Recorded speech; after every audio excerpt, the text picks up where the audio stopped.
Hey guys, welcome back to my channel, and if you're new here, welcome to my channel. Today I have part one of like a Sephora haul series. I have accumulated so much stuff recently between the VIB sale, which I never did a haul for, and then stuff before then, after then.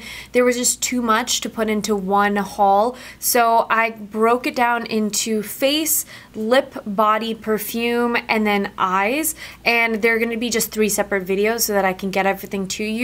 Another reason why I'm splitting this up is because if you watch my videos, you already know this, but if you're new here, I do reviews on every single product in a haul. That way I'm not just showing you new things, but I'm showing you new things as well as telling you whether they're worth your money or not.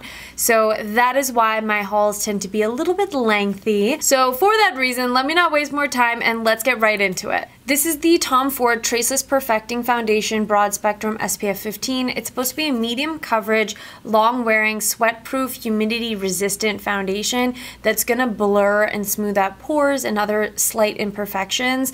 I enjoy this foundation. It definitely is long wearing. I don't know whether I would say it's sweat and humidity resistant. I feel like through the day, on a hot day, if I'm active, it doesn't necessarily stay as long as other foundations I own, but the nice thing about this is as it kind of wears, it doesn't look like you are missing makeup because it just kind of looks like skin, like perfected skin. I have 5.7 Dune here, and I feel like I should have gone lighter and also more like yellowy olive. For some reason, this oxidizes slightly, ever so slightly, like peachy on me, which is not for me. But I really like this foundation, specifically for mixing in with other foundations. Like if I have a really matte, long wearing foundation, I put a pump of this in with it, or to deepen up a different foundation, and I feel like it's just the perfect blend. This is the Dior Forever Perfect Makeup Everlasting Wear Pore Refining Effect with Sunscreen, SPF 35, Shine Control. This is a long wearing, skin blurring, shine control, full coverage foundation, and it really is all of those things. This stuff is so incredible. Although it gives you full coverage, it feels so lightweight on the skin, and when I wear this alone, I never run into an issue of creasing, where I usually crease around my nose and my marionette lines. It's such a stunning finish, and although it is technically a matte foundation, it's more of a velvet natural matte, so don't let matte scare you. Unless of course you have very dry skin, then I would say if you wanted to try this, mix it in with like an oil or a serum or a more hydrating foundation, just so that it doesn't pull too matte on your skin. But for me, I have dry patches randomly around my face, and I never have an issue of this clinging or emphasizing those dry patches. I apply it with a damp beauty sponge. I love this on its own and mixed in with other things. Definitely worth a shot. This is the Too Faced Peach Perfect Comfort Matte Foundation infused with peach and sweet fig cream.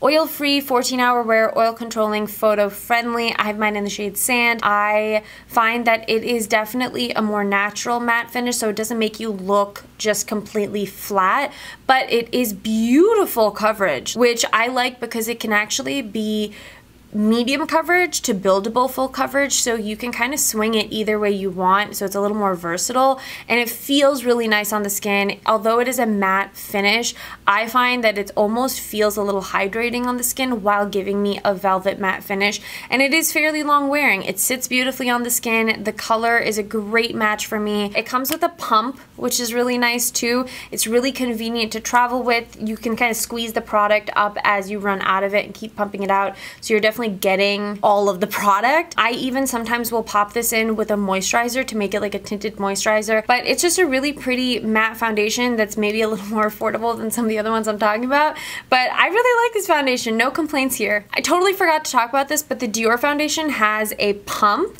and so does the Tom Ford one. The Tom Ford one you twist up, and that's how the pump works. This here is the Dior Airflash Spray Foundation, Airbrushed Radiance, Water Resistant 12-hour wear. This is not a new foundation. Dior just kind of expanded their color range, which thank goodness, because I think there were like 6 colors before this. So I hadn't tried this foundation previously because there just wasn't a shade that matched me. I'm in the shade 321. It matches perfectly. Great yellow undertone. This is Dior's version of Airbrush foundation. It comes in an aerosol can, and to use it, you just shake it up really well and then spray it onto a brush. I wouldn't suggest spraying it onto your face. It's unnecessary and it's too messy, I think, but it actually says in the instructions to spray it onto a brush, specifically their brush, but any brush works fine, and then you buff it onto your skin. When you apply it, it is super lightweight and really silky smooth.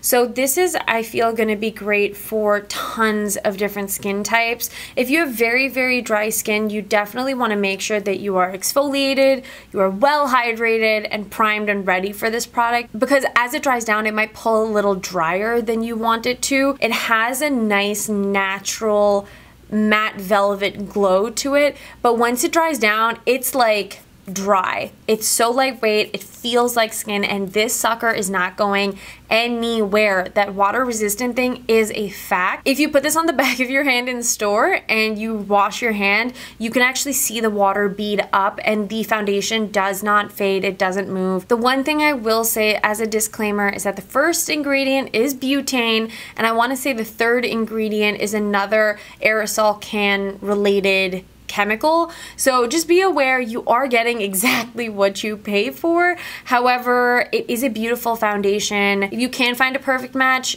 you don't need it. There will be other options for you. This is the Sunday Riley, the Influencer Clean Longwear Foundation. Natural looking longwear, lightweight feel, satin matte finish, medium to full coverage. It is cyclopentasiloxane free, synthetic fragrance free, talc, gluten, paraben, cruelty free. Plus it's Sunday Riley, which they are known for great skincare, great ingredients, so you're getting all of that in this foundation. For me personally, I really badly wanted to love this. It is very much a yellowy olive undertone, which for me is superb, but it creased around my nose and my forehead and my laugh line so quickly that it just isn't worth spending the money on this. I will try this once it starts getting cooler in fall winter, and maybe that will make a difference, because I feel like maybe the weight and the hydration in this that is creasing on me now will maybe be beneficial to me as it gets cooler.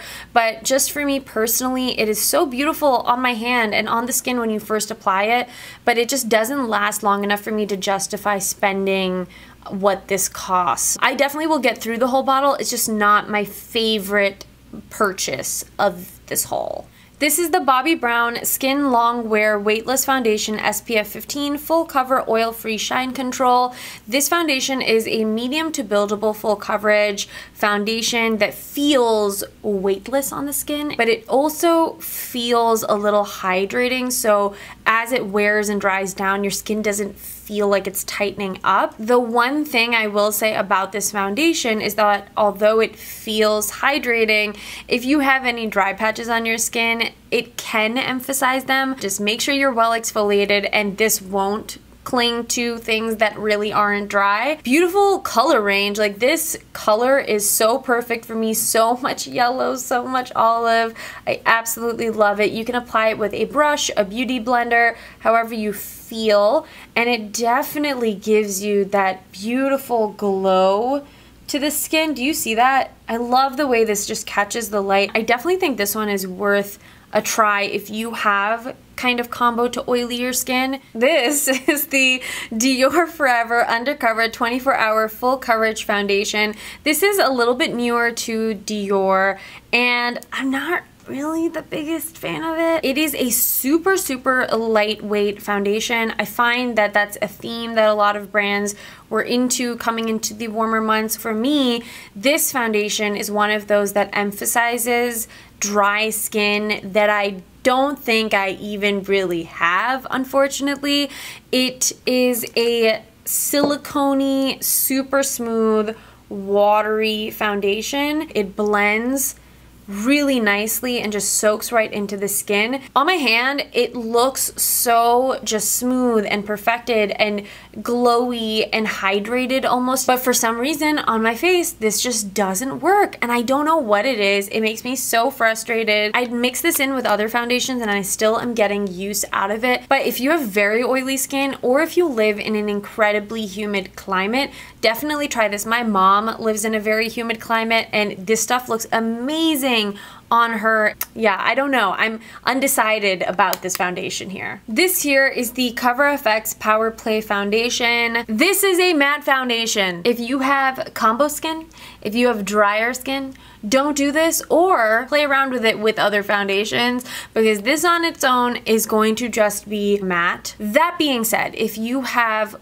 oilier skin, this is going to be phenomenal, because as your skin gets oilier through the day, it will work beautifully with this foundation to give yourself a really skin-like velvety glow.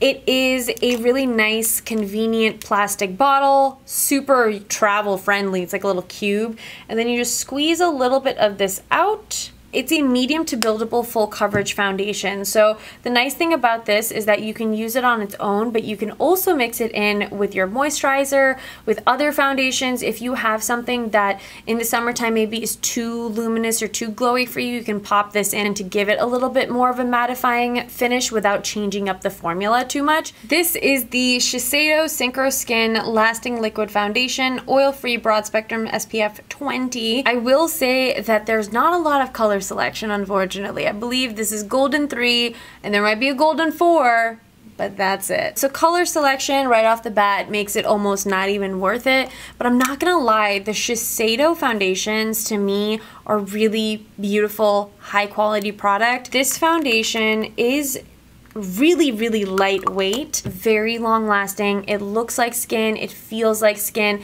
I mean, it feels almost like nothing on the skin. It definitely has that dimethicone-y, slippery feeling, and it almost sets into a powder finish. If you have dry skin, that silicone-y dimethicone kind of texture to it might not be your best friend, but if you're looking for a supremely lightweight, medium to buildable full coverage foundation, then check this one out from Shiseido. The last foundation type of item is the Makeup Forever Ultra HD Perfector Blurring Skin Tint with Sunscreen SPF 25. This is either a very, very, very light coverage tinted moisturizer, or it's a tinted primer as far as I'm concerned. The coverage in this is so light that if you are someone who's trying to cover something up, this is not for you. Someone who's really looking for just the slightest bit of coverage to kind of even yourself out a little bit, this is gonna be a great option for you, because it's not gonna look like makeup at all. It's really just going to look like skin, but you're going to be slightly less red or slightly more evenly pigmented. So this is what it looks like on the skin. I have the shade 4. The shade range in this is dumb. There's not that much to choose from, and 4 just have the most yellow undertones. Right now, I'm a little tanned, and my hands especially are tanned. I can get away with this as a primer right now if I wanted to boost coverage of another product using less of it, so that's a cool way to use it. Or on days when I'm just really not bothered and just want to look a little more even or cancel out some of the redness that I have naturally, I just pop this on, blend it out with my fingers, and I'm good to go. Do I think this is a necessity? No. This is kind of like the Makeup Forever SPF version of the Glossier Skin Tint, but I'm not gonna lie, if I had to pick between the two, I'd probably go for the Glossier Skin Tint. I love Makeup Forever, but the Glossier Skin Tint is a little more buildable, and it feels a little more hydrating, oddly enough, than this one. This is the Kane & Austin Prime and Protect. This is the Kane & Austin Prime and Protect Mattifying Primer, broad spectrum SPF 50, green tea, vitamin C, CoQ10, and resveratrol, and it's awesome. If you have oily combo skin, this is going to be for you. The nice thing about this is that it is a mattifying and kind of blurring silicone-based primer, but if you have combo skin, it's not going to emphasize any dry patches, which for me is like the constant balance that I'm trying to find. It is tinted, and this is the only shade it comes in, so if you have very, very fair skin, just know that it is tinted. But for me, it works absolutely fine, and by the time it blends out, it really blends into just skin tone almost. This is what the primer looks like, and it just blends right into the skin. It's so effortless, and it really does a beautiful job of mattifying and keeping your skin mattified. All those extra ingredients are just added skincare benefits to this, so with continued use, you will see an increase in radiance and elasticity and evenness because of the vitamin C. A little bit goes a long way, and because it doesn't cling to dry skin, I actually use this a little more liberally through the center of my face because I don't have to worry about it making me look crusty. Another primer I picked up is the Guerlain L'Or primer. I have already used a bottle of this and I absolutely love it. It is a silicone gel super smoothing primer that is also hydrating, and it has flecks of 24 karat gold in it, so this is great for lifting and firming and anti-aging benefits. Whenever I use this, my skin always looks firmer, looks tighter. My cheeks look more lifted, which is weird because I already have pretty round lifted cheeks, and when you put foundation on top of it, it just glides right on. I like to apply this and let it sit before I apply anything on top, but it does come with a pump. It's very expensive for a primer, but I like it, and I'm not using it all the time, so it lasts a little longer. This is the Josie Maran Argan Moonstone Drops Makeup Priming and Highlighting Oil. Totally was not planning on buying this, but I put it on my hand when I was in the store, and 10 minutes later I just kept rubbing my hands, and it was so stinking soft and hydrated and smooth, and I just had to buy this. This is a fast absorbing dry oil that you can use underneath makeup or by itself. So when you apply it, it goes on looking like this, like a pearly white kind of pink iridescent shade, and then when you blend it in, it blends right in. It sinks into the skin really quickly, and your skin feels so hydrated and smooth, and the pearl that was running through doesn't look ashy. It just makes your skin look like juicy. I would suggest putting this on, letting it sit for about 5 minutes or so and really soak in before you go in with the foundation so that your foundation isn't moving around with the oil. I love it. I can't stop touching my hand. It feels so good. This is the Tatcha, the Silk Canvas Primer, also a little bit newer from Tatcha. And the concept is that back in the day, apparently geishas used to put like a thin layer of wax on their skin to make it look super just pristine and blurred and give it actually that waxy effect where it just looks immaculate. So that's kind of what the thought process behind this primer is. This is what the primer looks like. I have been using this, obviously. It is a mildly scented cream that feels like a waxy butter going onto the skin. You can wear this by itself, you can wear it underneath makeup, you can wear it around the eye area too, because I believe this is ophthalmologist tested, and it just really perfects the skin, but really at the same time hydrates it. You get quite a bit in here, and you need a very little bit. It comes with a little Tatcha coin that you're technically supposed to use and like scoop out a certain amount, but I don't know where my coin went. It's probably in the trash, and so I just use clean fingernails, claws, that's what they're here for. This is not like my favorite primer of all time, but I do really enjoy it. I will get through this whole thing. This is from Hourglass. It came out with their Veil line. I talked about the powder in my favorites. That stuff is the bomb. It is so stunning, but this also came out with the range, and it is the Veil Retouching Fluid. This is interesting. It's not a concealer technically. It's pretty much a perfecting liquid that you can put on top of makeup or underneath makeup and touch up with over powders, which is so cool. It gives you a pretty much medium coverage. You can build it up to give you a more solid medium coverage, but it feels really lightweight, and it feels kind of honestly like a concealer. But the crazy thing is that you really can touch up with this over powder, and it doesn't affect the powder. Especially I find with the Veil powder, it just works incredibly cohesively with. I wouldn't suggest this as an under eye concealer if you're trying to really conceal dark circles, because the coverage isn't full coverage, so it's not going to do that for you. But to layer on to other products or to touch up during the day, this is so crazy. Another concealer I picked up is the Laura Mercier Flawless Fusion Ultra Longwear Concealer. Great concealer. Super lightweight, feels and looks very similar to the foundation, which is such a beautiful foundation. That being said, it is not incredibly full coverage. You can build it up to a medium full coverage, but if you have dark circles, this alone is not gonna cut it for you. You can really adjust the coverage with this so you don't look crazy like you have no other makeup on your face but your under eyes are just like really snatched. This is the concealer that I'm wearing today underneath my eyes and around my nose area, and it does the job beautifully for me. It is very long wearing. It feels like nothing. It is not drying underneath the eyes. I've had my makeup on now for 5.5 hours and I don't feel that tightness that usually develops underneath my eyes, and I've baked, so there's a lot of powder underneath my eyes with this and it still feels great. I'm so sorry these videos get so long, guys. There's just so much information. There's so many new products, new releases. I always like reviews, but that's just me. But until my next video, thank you guys as always so much for tuning in, and I'll catch you soon. Bye!